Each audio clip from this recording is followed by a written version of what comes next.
Emma's hand was on my shoulder, warm and shaking just a little, and the string lights above us made her eyes look brighter than they should have in a backyard at night. We were swaying on grass, slow and careful, and I could feel people watching even if I tried not to. Then she looked up at me like she was afraid the moment might disappear, and she whispered, "I've never been this happy before." My chest tightened so fast, I almost forgot how to breathe. I had not planned this. I did not come to a wedding thinking I would be the guy dancing in the middle of the yard with a girl who had one leg, while a whole town stared like they were seeing something they did not know how to name. If you had told me that morning, I would have laughed. Or I would have said, "Not me, I'm not that guy. I keep my head down, I show up, I do my job, I go home." Life in Columbus, Ohio is pretty straightforward when you let it be. My name's Noah. I'm 25, and I work as an office coordinator at a mid-sized logistics firm.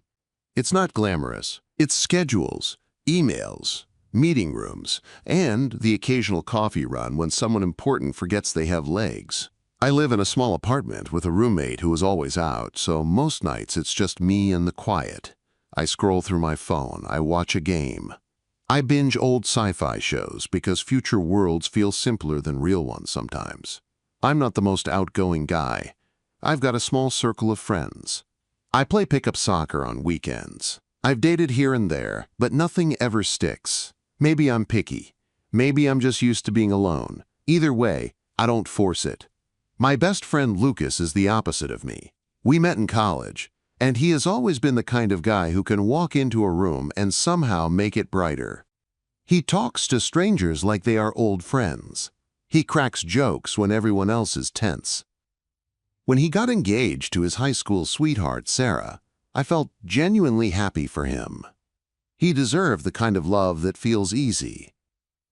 The wedding was set in his hometown, Bellefontaine, about 2 hours northwest of Columbus, a quiet little Ohio town with rolling fields, old barns, and people who wave at strangers because they actually mean it. A couple weeks before the big day, Lucas called me and said, "Noah, you have to come. I need you there. You're a groomsman, no arguments." I said yes right away. There was no way I would miss it. On the morning of the wedding, I pulled my gray suit from the back of my closet. It's the one I wear for interviews and funerals, and I hate that those are the same suit in my life. I paired it with a white shirt and a navy tie, nothing flashy, and drove my beat-up Honda Civic out of the city. The drive was peaceful. Farmland stretched out on both sides of the highway under a clear blue sky. Classic rock played low on the radio. I felt that wedding mix of excitement and nerves, like I was walking into someone else's big life moment and hoping I would not spill anything on it. The ceremony was at a small church on the edge of town, white clapboard siding, a steeple that looked like it had been there since the 1800s. Inside, the air smelled like old wood and fresh flowers. Sarah walked down the aisle in a simple lace dress, and Lucas looked like he might pass out from nerves. But when he saw her, his whole face changed. He smiled like he had finally found home. Their vows were simple and heartfelt. No drama, no big speeches, just two people promising forever in front of about 50 guests. When they said their I do's, I felt a strange warmth in my chest, like I was watching something clean and true. After the ceremony, everyone headed to the backyard reception at Lucas's parents' house. Long picnic tables, under string lights, checkered tablecloths, homemade barbecue, a big cooler full of beer and soda. Kids ran around chasing fireflies as the sun dipped low. A local band played soft country songs, and people laughed in that easy small-town way. I mingled as best I could. I talked to Lucas's cousins about the Buckeyes. I ate too many pulled pork sliders. I stayed near the drink table more than I should have, because it gave me something to do with my hands. Dancing has never been my thing. I'm the kind of guy who watches from the side and tells himself he's fine with that. That's when I noticed her. She sat near a cluster of folding chairs at the edge of the yard. Long brown hair in soft waves. A light blue dress catching the fading light. Beautiful in a quiet way, like she wasn't trying to be seen. Beside her chair was a wooden crutch, propped up like it belonged there. Her left leg ended just below the knee. She wasn't hiding it, but she also wasn't making a show of it. She just sat there, hands folded in her lap, watching the dancers with a look that felt distant. A few people glanced her way, then looked away too fast. I saw a couple whisper to each other. I saw the polite smiles that lasted 1 second too short. Something about it bothered me. Not her leg. The way people acted like she was a fragile object instead of a person. I was standing there with my beer when Lucas came up behind me and clapped my shoulder. "Having fun?" he asked. Tie loosened, grin wide. "Yeah," I said. "It's perfect. Congrats again." He followed my gaze, and his smile softened. "That's Emma Harper," he said. "My cousin. She's 29. Tough year. Lost her leg in a car accident about 18 months ago. Drunk driver hit her while she was jogging. This is her first big gathering since." I felt a tight pull in my chest. She looks like she could use some company. Lucas raised an eyebrow, then his grin turned into something mischievous. "If someone asked her to dance," he said, "I bet it would make her night, but everybody's too awkward." I stared at Emma, then back at Lucas. "You're setting me up," I said. Lucas shrugged like he was innocent. "I'm just saying, you're a good guy, Noah. Go be that." I wanted to say no. I wanted to stay by the drink table where nothing could touch me. But something inside me moved, like I was tired of being the guy who watches life happen. I set my beer down and walked toward her before I could change my mind. Emma looked up as I approached. Her blue eyes met mine with a mix of curiosity and caution, like she was already preparing to be disappointed. "Hi," I said, forcing a friendly smile. "I'm Noah, Lucas's friend from Columbus." She studied me for a second, then her mouth curved into a small smile. "Emma," she said. "Nice to meet you." We talked for a minute about the wedding, about how great Sarah looked, about the barbecue. Her voice was soft and warm, but guarded, like she had learned to keep parts of herself behind a door. Then the band shifted into a slow song, and I felt Lucas's words in my head like a push. I held out my hand. "Emma," I said, "would you like to dance with me? I can be your support if you need it." Her eyes widened. She glanced at her crutch, then back at my hand. Her cheeks flushed, and for a moment I thought she would say no. Then she nodded, quiet but clear. "I'd love to." And as she reached for me and started to stand, leaning in like she was trusting me with more than just a dance, I realized I had stepped into something that could change both of our lives. Emma's hand tightened around mine as she stood, and I could feel the effort it took even though she tried to hide it. I moved closer, steadying her without making it a big deal. She adjusted the crutch with practiced care, then set it aside like she was choosing, for one song, to trust me instead of it. "Tell me if you want to stop," I said quietly. She gave a small nod, but her eyes stayed on my face. "I won't," she said, like it was a promise to herself. We stepped onto the grass where the string lights hung low and warm. The band played a slow ballad, something old and familiar, and couples were already swaying in a loose circle. I placed one hand at Emma's waist, gentle but firm, and she rested her hand on my shoulder. I could feel the slight tremble in her fingers. At first, we barely moved. Just a sway. Small steps. My body guiding hers in a slow circle so she could set her rhythm. I kept my pace steady, matching her breath, watching her face for any sign of pain or panic. She glanced down once, biting her lip, then looked back up like she was forcing herself not to disappear into fear. "You're doing great," I murmured. Emma let out a short laugh that sounded surprised, like she hadn't expected encouragement to feel that good. "This is the first time I've done this in a long time," she admitted. "I can tell," I said, smiling, "but you're still here." Her cheeks turned pink under the lights. We moved a little more as the song built. The grass was uneven, and I had to adjust my steps so she stayed steady, but she adapted. She leaned into me just enough to keep balance, and I held her like a quiet anchor, not tight, not possessive, just present.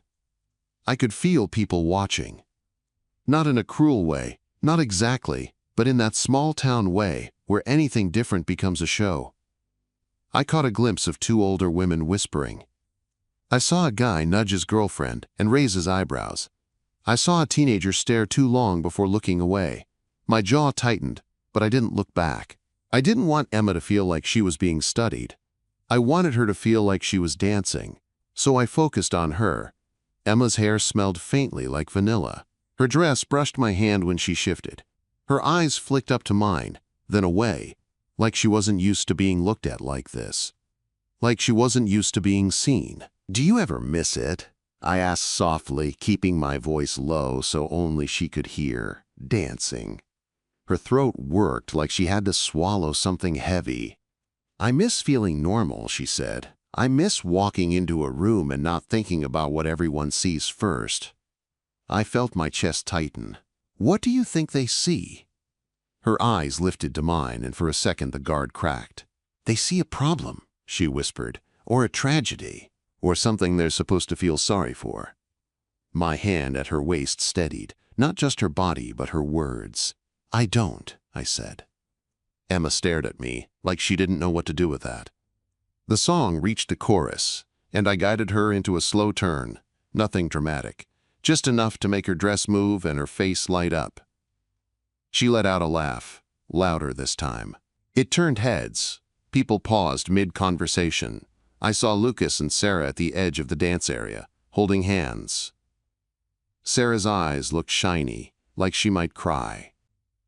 Lucas was smiling like he was proud of both of us. The song ended, and scattered applause broke out, then grew stronger as others joined in.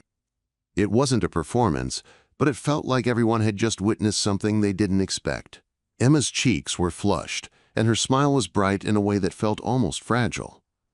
Then she looked up at me, and her voice dropped to a whisper. "Noah," she said, eyes shining, "I've never been this happy before."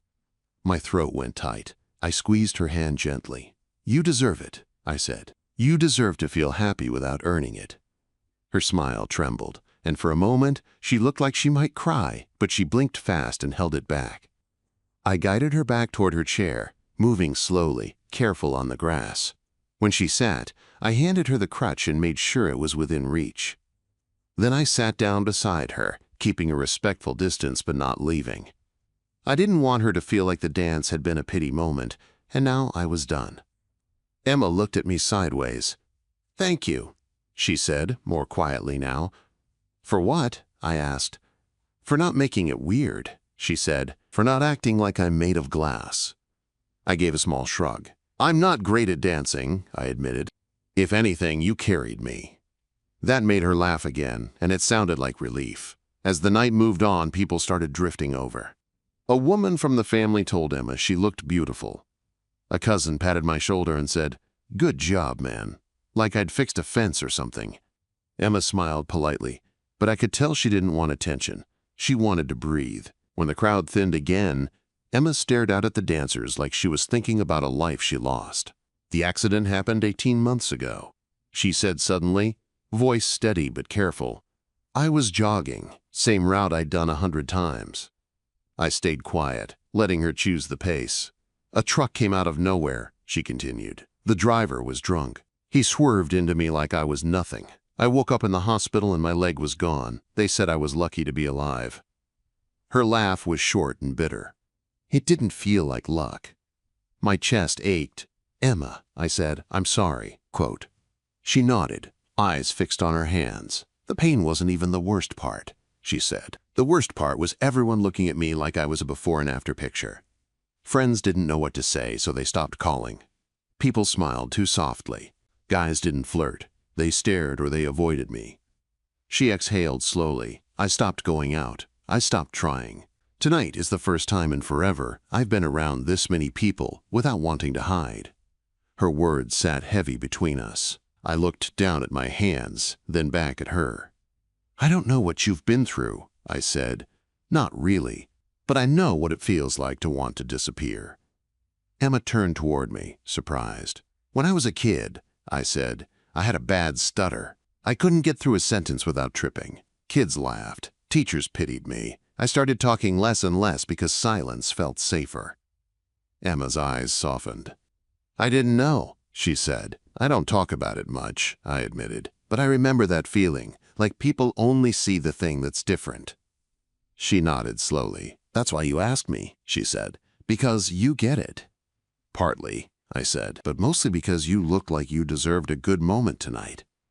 Emma stared at me, and something shifted in her face, like she was letting herself believe kindness could be real and not a trick. We talked after that about lighter things. Her favorite movies. She loved old romance movies. I told her my sci-fi obsession. She laughed at me for it, and I told her she had terrible taste. The night wound down. Guests hugged goodbye. The band packed up. The sky turned dark and clear, and the fireflies faded. I walked Emma to her car. It was a small SUV with hand controls, and she moved carefully, balancing with her crutch.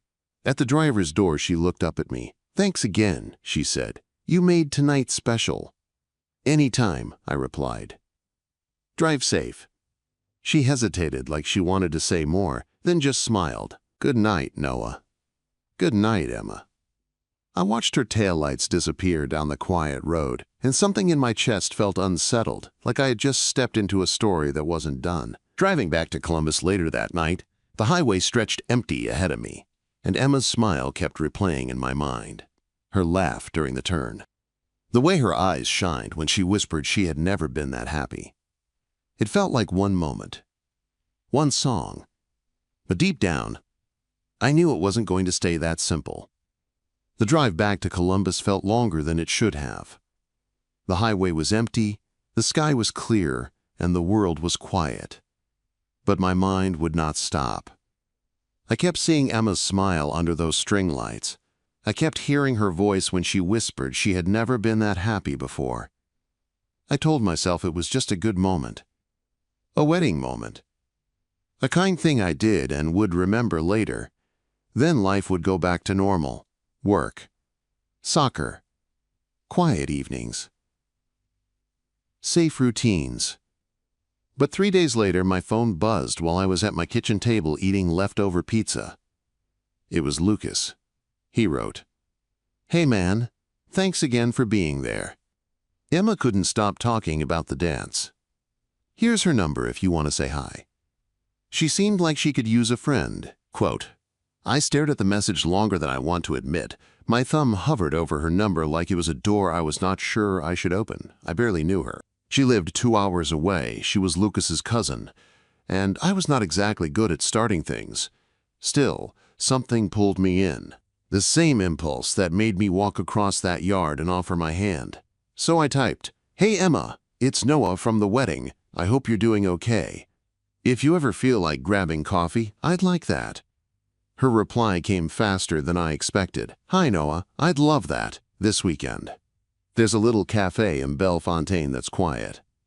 I sat there with my phone in my hand, feeling a strange mix of excitement and nerves. It had been a long time since a simple text made my heart race. That Saturday, I drove back to Bellefontaine and met her at a place called the Brew House. It was tucked on the main street, with mismatched chairs, chalkboard menus, and the smell of fresh roasted beans. Emma was already there when I walked in, sitting in the corner with a mug in her hands. She wore a simple sweater and jeans, hair tied back, and she smiled when she saw me. "No crutch today," I said before I could stop myself. She smiled like she expected the question. "Prosthetic," she said softly. "I'm learning. It still wears me out, but I'm trying." We ordered coffee, black for me, a latte for her, and the conversation came easier than I thought it would. We talked about the wedding first, the food, the band. Lucas crying during his vows like he tried not to. Emma laughed at that and shook her head like she loved her family, even when they were embarrassing. Then her voice got quieter. "That dance," she said, stirring her latte. It was the highlight for me. I haven't stopped thinking about it. I swallowed. "Me neither," I admitted. "It was good to see you light up like that." Emma looked down at the table, then back up at me. "After the accident, I shut down," she said. "I avoided crowds. I avoided mirrors. People stare, or worse, they pretend not to. But you didn't do either. You just saw me." My chest tightened. I tried to keep my voice steady. "I didn't see anything to be afraid of." Emma's eyes softened like that mattered more than she wanted to admit. I shared more about myself, too, because I did not want it to feel one-sided.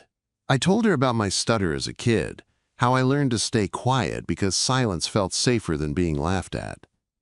It was not the same as losing a leg, but I understood the shape of that loneliness. "It makes sense now," she said. "Why, you were so calm with me." "I wasn't calm," I said with a half smile. "I was terrified I'd step on your foot." Emma laughed, and for a moment it felt normal, like two people on a simple coffee date. When we left, I walked her to her car and stayed close while she adjusted her prosthetic. I offered my arm, and she took it without hesitation. That small trust did something to me. It made me want to be careful with her, but also brave. After that, it became a routine. We texted during the week. Nothing dramatic. Just quick check-ins, dumb memes, little pieces of the day. Then on weekends, I drove down. Our first real outing was a walk around the local lake. The path was flat, with benches every so often. Emma brought her crutch that day, not because she had to, but because she wanted to go farther without paying for it later. She set the pace and refused to apologize for it. "I need to push a little," she said when I offered to turn back, so we kept going. Halfway around, we stopped for ice cream at a roadside stand. Mint chocolate for her, vanilla for me. We sat on a bench and watched ducks skim across the water. Emma teased me for flinching at a bug that landed too close, and I told her she was cruel. She laughed until her shoulders shook. It was the kind of laugh that makes you forget time. Weeks turned into months, and our time together deepened. We wandered through a used bookstore where she picked art books, and I grabbed sci-fi novels. We tried a short trail outside town, nothing steep, just enough to breathe fresh air. When the ground got uneven, she leaned into me, and her hand slid into mine like it belonged there. "This is the first time I've done something like this since the accident," she said, looking out at the trees. "It feels freeing." But the world did not stay quiet about us for long. Bellefontaine is the kind of place where news travels faster than cars. The first whisper hit me at the grocery store. We were picking out ingredients for pasta, and an older woman from the wedding looked at Emma, then leaned toward her friend. "That's Lucas's cousin," she said. "Poor thing, and that young man must be pitying her." I heard it, clear as day. Emma heard it too. Her shoulders stiffened, and she moved faster, crutch tapping harder than before. Outside in the parking lot, she let out a shaky breath. "You heard that," she said. "Yeah," I answered, "and they're wrong." Emma looked down, blinking fast. "Sometimes I wonder if they're right," she whispered. "What if I'm holding you back?" I stepped closer, keeping my voice calm. "You're not," I said. "Being with you doesn't make my life smaller. It makes it better." She nodded, but I could see the doubt didn't vanish just because I said the right words. More moments like that piled up. A stare too long at the cafe. A hush when we walked by at the park. Kids pointing until their parents shushed them. Emma acted like it did not matter, but I saw the toll it took in the quiet pauses afterward. Still, she kept moving forward. She started wearing outfits that showed her prosthetic instead of hiding it. She posted photos from our walks with captions about taking her steps back. Friends from her old life started reaching out. People sent messages telling her she was inspiring them. I watched her read those comments with a soft smile, like she was finally realizing she was not invisible. One evening, after a good day by the lake, she hugged me goodbye and held on a second longer than usual. "Thanks for not running from this," she said quietly. "I wouldn't," I told her. "Not from you." A week later, she told me she signed up to teach an art class at the community center, helping kids learn to draw. She was nervous, but excited. I drove her to the first session and waited outside like I was afraid to leave her alone with something that mattered so much. When I peeked through the window and saw her smiling while a group of kids held up their drawings, something warm spread through my chest. She was blooming again, and that's when it hit me. This was not just a wedding story anymore. This was my life now, bending toward hers. On the drive back from class that night, Emma looked out the window and said, "Noah, do you ever worry this is too much?" I kept my eyes on the road, but my voice was steady. "I worry," I admitted, "not because of you, because of other people." She turned toward me. "Like your friends," she said softly. "Your family." I didn't answer right away, and the silence said enough. Emma's fingers tightened around the seatbelt. "I don't want to make your life harder," she whispered. I swallowed. "You're not making it harder," I said. "But you're right. If we're doing this, we can't hide from the world forever." By the time I pulled up to her place, my heart was pounding, like I had made a decision without saying it out loud. Because I knew what the next step was. I was going to bring her into my real world in Columbus, Indiana, front of the people who had known me forever. And I was terrified of what they might say, because I already knew one thing for sure. If they hurt her, I would not forgive them. The next weekend, I cleaned my apartment like my life depended on it. I vacuumed. I wiped down counters. I even threw away the stack of takeout menus I had been pretending I might use again. It was not because I cared about looking impressive. It was because I wanted everything to feel safe for Emma. Comfortable, normal. On Friday night, I drove to Bellefontaine and picked her up. She wore a simple green dress and a light jacket, and her prosthetic was visible below the hem, like she had decided she was done hiding. When she got into my car, she sat quiet for a moment, staring at her hands. "You don't have to do this," I said, starting the engine. Emma looked up. "I want to," she said. "I'm just scared." "Me too," I admitted. We drove to Columbus early Saturday for a barbecue with my closest friends. 5 guys I'd known since college. The kind of group that jokes too much and avoids serious emotions like they are allergic. I had told them Emma was coming. I had not told them everything. I wanted them to meet her first, to see who she was before they saw what they thought her leg meant. When we arrived, my buddy Mark opened the door with a grin and a beer already in his hand.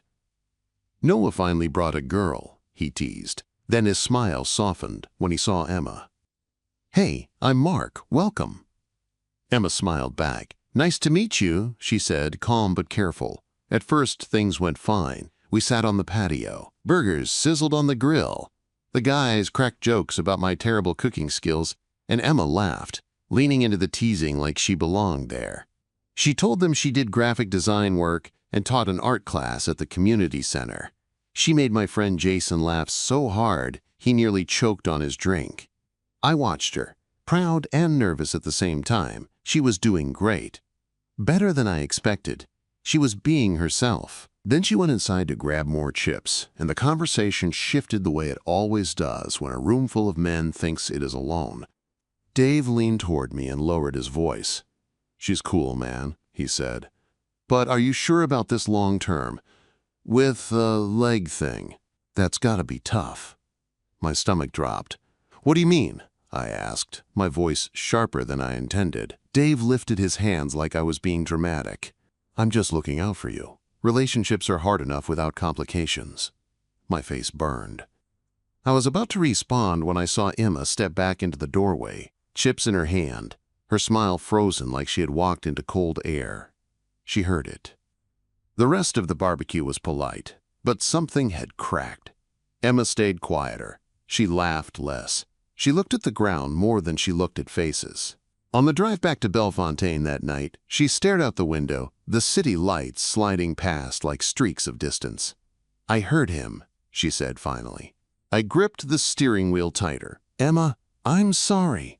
She shook her head. "It's not your fault," she said, but her voice was thin. "They're just saying what people think." "They're wrong," I said. Emma swallowed. "What if they're right?" she whispered. "What if I'm a complication you didn't sign up for?" I pulled over at a quiet gas station, parked, and turned to face her. "Look at me," I said. Emma turned slowly, eyes glossy. "I didn't sign up for anything," I said. "I chose you. You are not a problem I'm carrying. You are a person I want beside me. There's a difference."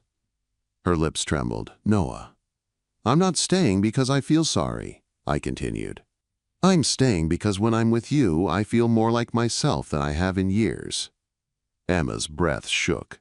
She blinked hard, then a tear rolled down her cheek like she was tired of holding it in. "I hate that I even have to wonder," she whispered. "I hate that my body makes people decide what kind of love I deserve." My chest ached. I reached across the console and took her hand. "Your body didn't break you," I said, "and it doesn't make you less lovable. It just shows who's shallow." Quote. Emma squeezed my hand like she was hanging on. When we got back to her place, we didn't go inside right away. We sat in the car with the engine off, listening to the quiet. Emma stared forward, then turned toward me like she was making a choice. "I'm scared I'm not enough," she said, voice breaking. "I'm scared you'll wake up one day and realize you want someone easier." I leaned closer, lifting my hand to her cheek. "You are enough," I said. "More than enough." Emma searched my face like she needed proof. Then she leaned in, slow and careful, and our lips met. It was not a movie kiss. It was not flashy.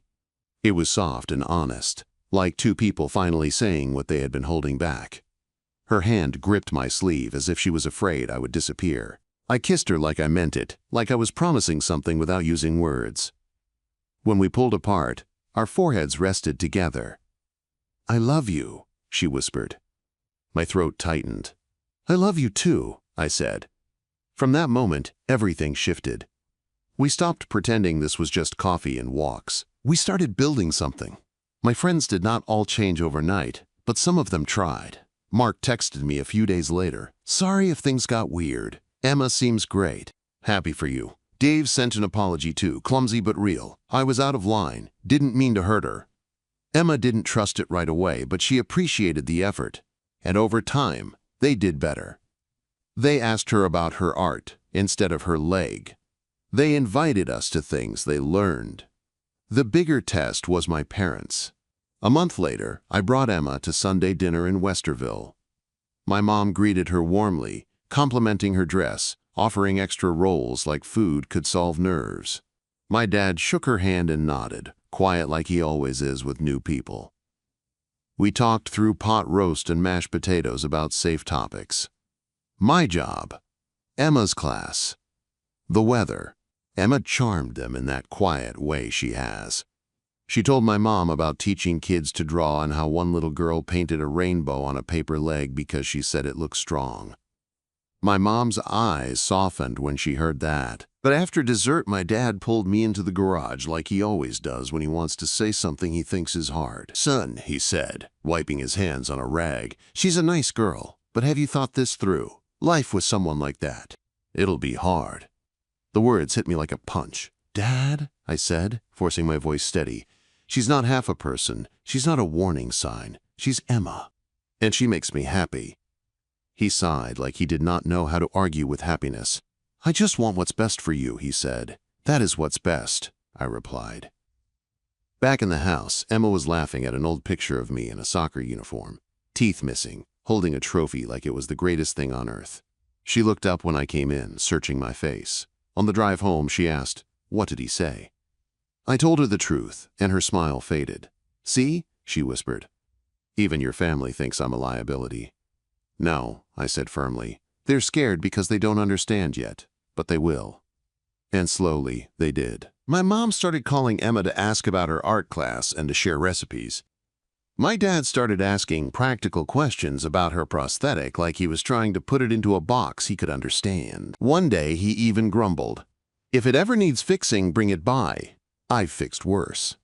It was his way of saying he accepted her, and Emma laughed through tears when I told her. We kept building, week by week, step by step. Emma started a blog about living with a disability and learning to date again. She wrote honestly about the staring, the shame, the small victories. People messaged her saying she made them feel seen. One woman wrote that she signed up for physical therapy again because of Emma's posts.